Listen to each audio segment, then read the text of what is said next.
Joining us right now, though, is Congresswoman Ayanna Pressley from Massachusetts.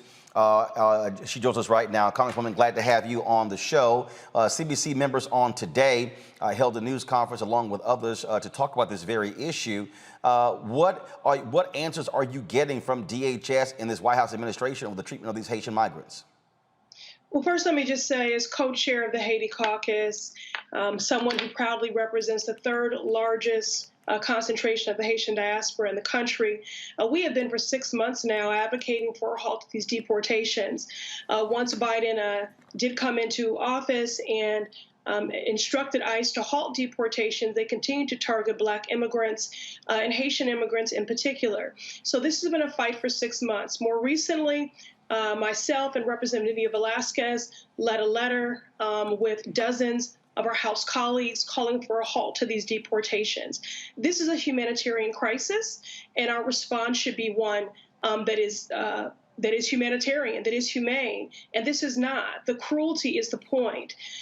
We have seen some manifests of children as young as 3 years old being deported.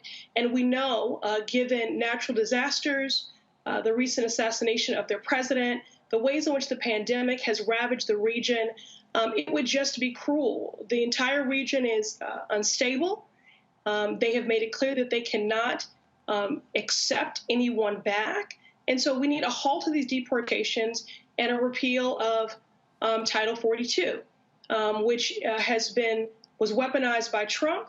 And that is deporting in the interest of public health. This should be repealed. Again, this is a humanitarian crisis. We need to affirm due process for legal asylum. Again, asylum is legal.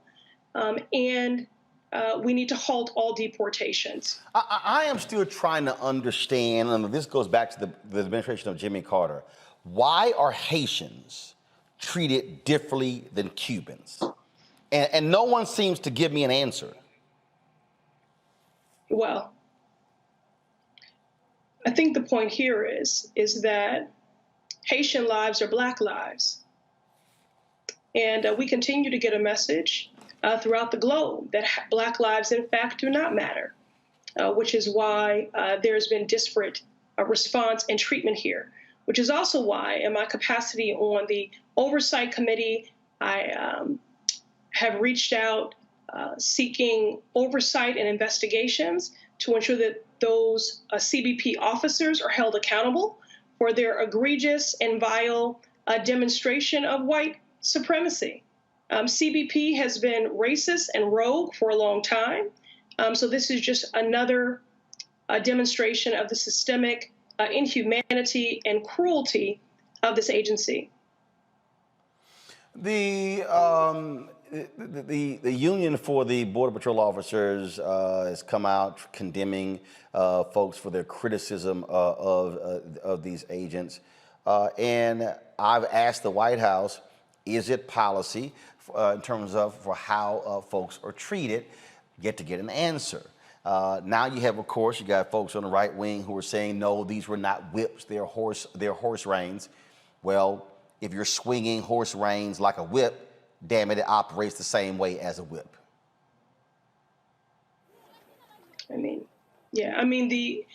People keep talking about these images. It's important to, remember that these images are real people. These are not just images, but they are abhorrent. And what we have seen is it's unconscionable. It's cruel. It's inhumane. It's shameful. It's really shameful.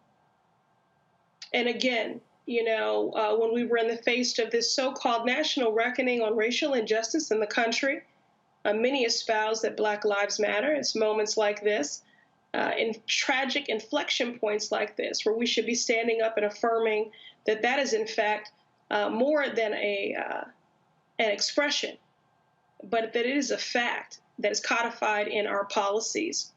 So these deportations must be halted. These rogue and CBP officers should be held accountable. They need to be. We need an investigation. Again, CBP has proven itself for a very long time to be racist and rogue.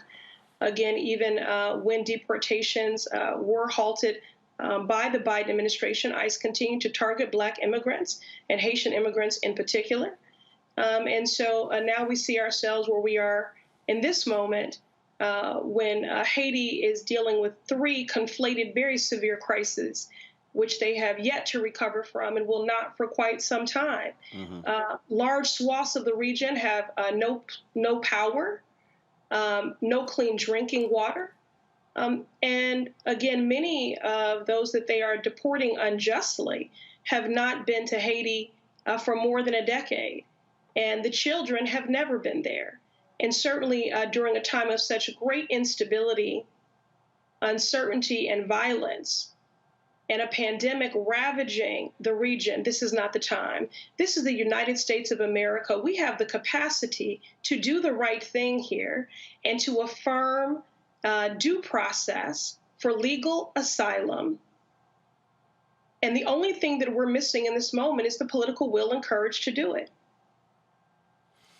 Well, we certainly want to see more from this administration. Vice President Harris, when she was a senator, was highly critical of the use of this particular policy, which was pushed by white supremacist Stephen Miller under Donald Trump. It continues with the Biden administration.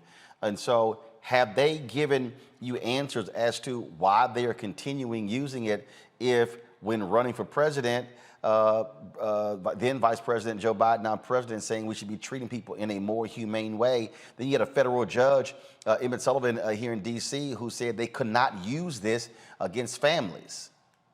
And it was going to go into effect in 14 days, but they're actually going to even appeal that decision.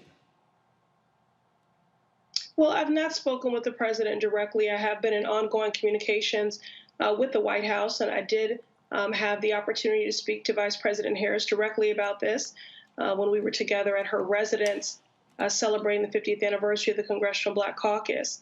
And I found her to be sympathetic, to agree with our characterizations, and I know that, and to be responsive. And as you know, members of the Congressional Black Caucus met earlier today with senior White House officials about this matter. And so we're waiting for their response, both to ensure accountability for the vile and egregious actions by these CBP officers, to halt deportations, to affirm due process for legal asylum, and to treat this like what it is, a humanitarian crisis. We have the capacity. This is the United States of America. We have chosen to exercise that capacity for everyone else, except for Black immigrants and Haitians. Last question for you, and I'm going to ask Phyllis Dickerson coming up next the same question. How does this administration explain to African Americans the making way, supporting financially Afghan refugees, but sending Haitians back? Has anyone explained the difference between how America is accepting and treating Afghan refugees compared to Haitian migrants who are trying to come into the country? Well, I've not heard that rationale or a rationale, because there isn't one. And the contrast is damning and the disparate treatment is obvious. So again, if we do in fact want to affirm that Black lives matter, and that is more than a rallying cry, but a value and a belief with which we practice, Haitian lives are Black lives. And it's tragic inflection points like this where we need to stand up. This is a humanitarian crisis. It requires a humanitarian response. And the callous and cruelty that Haitians have been met with at the border is certainly not consistent with that. We must halt all deportations immediately and repeal Title 42 and hold accountable the rogue officers and their vile racist actions. Congresswoman Ayanna Pressley, Massachusetts. We appreciate it. Always glad to have you on the show. Thank you, Roland. Thanks a bunch. Folks, back to our Roland Martin unfiltered video in just one moment. It's time to be smart. Roland Martin's doing this every day. Oh, no punches! Thank you, Roland Martin, for always giving voice to the issues. Look for Roland Martin in the whirlwind, to quote Marcus Garvey again. The video looks phenomenal, so I'm really excited to see it on my big screen. Support this man, Black Media. He makes sure that our stories are told. See, this difference between Black Star Network and Black-owned media and something like CNN. I got to defer to the brilliance of Dr. Carr and to the brilliance of the Black Star Network. I am rolling with Roland all the way. Honored to be on a show that you own. A black man owns the show. Folks, Black Star Network is here. I'm real revolutionary right now. Wow. Roland was amazing on that. Stay black. I love y'all. I can't commend you enough about this platform that you've created for us to be able to share who we are, what we're doing in the world, and the impact that we're having. Let's be smart. Bring your eyeballs home. You can't be Black-owned media and be scared. You dig?